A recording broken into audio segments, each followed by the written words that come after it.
మధ్య తరచుగా vaccine indemnity అనే మాట వార్తల్లో ఉంది. వ్యాక్సిన్ ఇండెమ్నిటీ అంటే ఏంటి?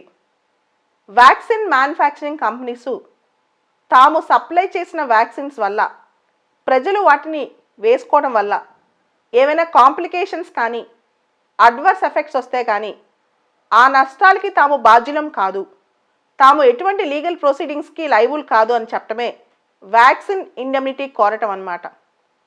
భారతదేశంలో థర్డ్ వేవ్ నాటికి వ్యాక్సినేషన్ డ్రైవ్ ఫాస్ట్ చేయాలని చెప్పి తద్వారా కోవిడ్ ఉధృతిని తగ్గించవచ్చని చెప్పి ప్రభుత్వాలు భావిస్తున్నాయి, ప్రజలు భావిస్తున్నారు.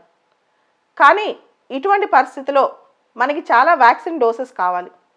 ఇటువంటి డోసెస్ మనకి ఎక్కువ కావాలి అంటే భారతదేశం ఇమీడియట్గా ఫారెన్ మ్యానుఫ్యాక్చరర్స్ నుంచి వ్యాక్సిన్ కొనుక్కొచ్చుకోవాలి. మోడర్నా, ఫైజర్ వంటి ఫారెన్ మ్యానుఫ్యాక్చరర్స్ రెడీగా ఉన్నారు మనకి వ్యాక్సిన్ సప్లై చేయడానికి. కానీ ఆ మ్యానుఫ్యాక్చరర్స్ మనల్ని ఇండెమ్నిటీ కోరుతున్నారు మన గవర్నమెంట్ని. అంటే ఆ వ్యాక్సిన్స్ వల్ల ఏమైనా ప్రాబ్లమ్స్ వస్తే, కాంప్లికేషన్స్ వస్తే ప్రజల మీద తాము బాధ్యులం కాదు అని చెప్పి.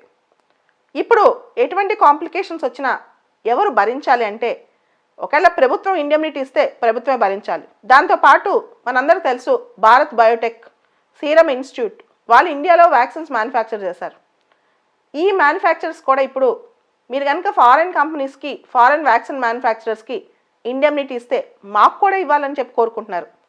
అంటే ఈ ఇండెమ్నిటీ అనేది ఒక పండోరా బాక్స్ అనమాట, తేనెటీగల పుట్ట లాంటిది. కొంతమందికి ఇస్తే మిగతా వాళ్ళు కూడా మాకేం తక్కువ, మాకు కూడా కావాలని అడుగుతారు. ఇదే పరిస్థితిలో అసలు ఇండెమ్నిటీ అంటే ఏంటి? ఇండెమ్నిటీ అనేది లా ఆఫ్ కాంట్రాక్ట్లో ఉంటుంది. ఇండెమ్నిటీ అంటే ఉదాహరణకి నేను ఒక కారు కొన్నాను, కొనేటప్పుడు ఆ కారుకు ఒక ఇన్సూరెన్స్ చేయించుకున్నాను. ఆ కారు రేపు యాక్సిడెంట్ చేసి ఒక థర్డ్ పార్టీకి నష్టం కలిగితే థర్డ్ పార్టీ ఇన్సూరెన్స్ కంపెనీ నుంచి క్లెయిమ్ అడగొచ్చు. ఎంతవరకు నష్టం జరిగిందో ఆ నష్టం ఆ థర్డ్ పార్టీకి ఇన్సూరెన్స్ కంపెనీ చెల్లించాలి, కొన్ని టర్మ్స్ అండ్ కండిషన్స్లో లోబడి.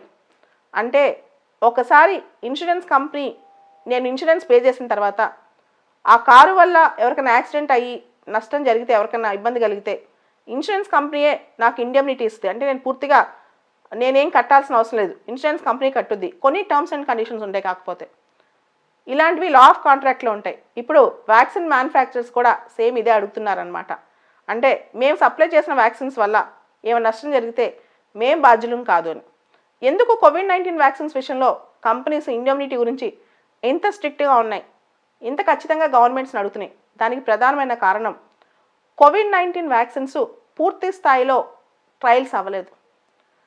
అంటే ఎమర్జెన్సీ యూస్ కింద కొన్ని స్పెషల్ కేసెస్లో ఎగ్జామ్షన్ తీసుకొచ్చుకుని వ్యాక్సిన్స్ని తీసుకొచ్చారు. అట్లాని వ్యాక్సిన్స్లో ప్రతి వ్యాక్సిన్లో కాంప్లికేషన్స్ ఉంటాయని కాదు. కాకపోతే అనుకోకుండా ఏమైనా జరిగితే దానికి మేము బాధ్యులం కాదని వాళ్ళు చెప్తున్నారు. దాంతోపాటు ఫైజర్ ఇంకో ఆర్గ్యుమెంట్ కూడా తీసుకొచ్చింది. మేము సప్లై చేసే వ్యాక్సిన్స్ ఫారెన్ కంట్రీస్కి దాదాపు నేను సప్లై చేసిన ఫారెన్ కంట్రీస్ అన్నీ కూడా నాకు ఇండెమ్నిటీ ఇచ్చాయి, భారతదేశం కూడా ఇవ్వాలని ఫైజర్ కోరుకుంటోంది. భారతదేశంలో వ్యాక్సిన్ మ్యానుఫ్యాక్చరర్ సిప్లా, మనందరూ తెలుసు భారతదేశంలో ఇంపార్టెంట్ ఫార్మాసిటికల్ కంపెనీ సిప్లా, వీళ్ళు మోడర్నా కంపెనీతో టైఅప్ అయ్యారు. ఎంఆర్ఎన్ఏ డోసుల్ని సిప్లా ఇండియాకి తీసుకురావాలనుకుంటుంది. కేవలం ప్రపంచంలో ఇప్పుడు అవైలబుల్గా ఉన్న కరోనా వ్యాక్సిన్స్లో మోడర్నా వాళ్ళ ఎంఆర్ఎన్ఏ మాత్రమే 12 నుంచి 17 సంవత్సరాల మధ్య పిల్లలకు వేయచ్చు అనమాట. అయితే ఇప్పుడు ఎంఆర్ఎన్ఏ డోసులకు సంబంధించి కూడా సిప్లా వాళ్ళు ఇండెమ్నిటీ కోరుకుంటున్నారు. జపాన్లో, అమెరికాలో, యూకేలో ఇలా రకరకాల దేశాల్లో వ్యాక్సిన్ ఇండెమ్నిటీ ఇస్తున్నారు.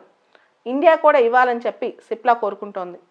ఇట్లా ప్రతి ఒక్కళ్ళు ఇప్పుడు వ్యాక్సిన్ ఇండెమ్నిటీ కోసం వ్యాక్సిన్ మ్యానుఫ్యాక్చరింగ్ కంపెనీస్ పరిగెడుతున్నాయి. ఇప్పుడు భారతదేశం ఇలాంటి ఇండెమ్నిటీ ఇస్తుందా లేదా ఇంకా భారతదేశం నిర్ణయం తీసుకోలేదు, మనం వేచి చూడాల్సిందే. ఇదే సందర్భంలో బ్రిడ్జింగ్ ట్రయల్స్ అనే మాట కూడా వినిపిస్తోంది. ఉదాహరణకి ఒక వ్యాక్సిన్ ఒక దేశంలో తయారు చేశారనుకోండి, ఆ దేశంలో ప్రజలకు అది సూట్ అవ్వచ్చు.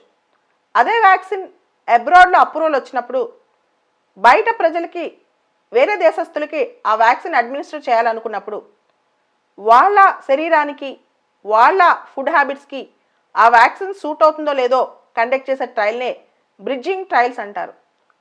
కరోనా వ్యాక్సిన్ విషయంలో భారతదేశానికి స్పుత్నిక్ వి వ్యాక్సిన్ వచ్చింది. రెడ్డి ల్యాబ్స్ వాళ్ళు కొన్ని బ్రిడ్జింగ్ ట్రయల్స్ స్పుత్నిక్ వి వ్యాక్సిన్కి కండక్ట్ చేశారంట. ఈ మోడర్నా ఫైజర్ వ్యాక్సిన్స్ భారతదేశానికి తీసుకొస్తే బ్రిడ్జింగ్ ట్రయల్స్ జరుగుతాయా లేదా అనేది మనం వేచి చూడాలి.